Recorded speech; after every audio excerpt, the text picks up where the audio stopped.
الزمالك عنده مدرب جديد.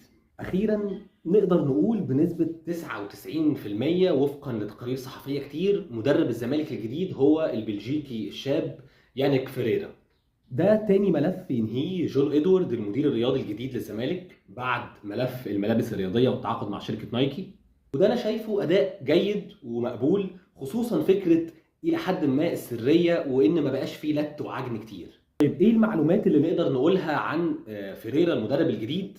مبدئيا الراجل عنده 44 سنة، بدأ حياته التدريبية في قطاع الناشئين في نادي أندرلخت. في الفترة دي كانت أهم إنجازاته هو اكتشاف النجم البلجيكي المعروف روميلو لوكاكو، ثم بدأ كرجل أول من موسم 2012-2013 مع فريق شارلوروا البلجيكي وقت ما كان عمره لسه 31 سنة. بعدها قدر في تجربته مع نادي سانت رودين البلجيكي ان هو يصعد درجتين ورا بعض عشان يوصل الفريق لدوري الدرجه الاولى البلجيكي، وده طبعا كان انجاز كبير خلى نادي عريق زي ستاندر ليج البلجيكي يديله الفرصه في قياده الفريق، وبالفعل قدر ياخد معاه كاس بلجيكا عشان وقتها يكون اصغر مدرب حقق اي بطوله في تاريخ بلجيكا.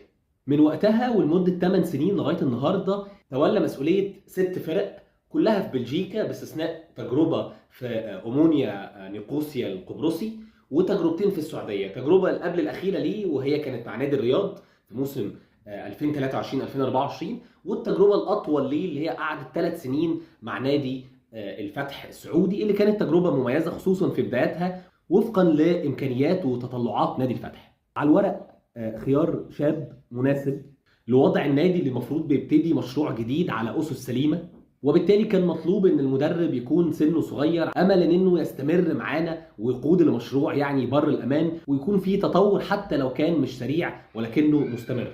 فنيا هنحتاج ان احنا نتكلم عنه تاني وعن طريقه لعبه، لكن محتاجين ان احنا نصبر ونشوف سوق الانتقالات في الزمالك هيبقى عامل ازاي، لان ده هيفرق كتير في الكلام الفني.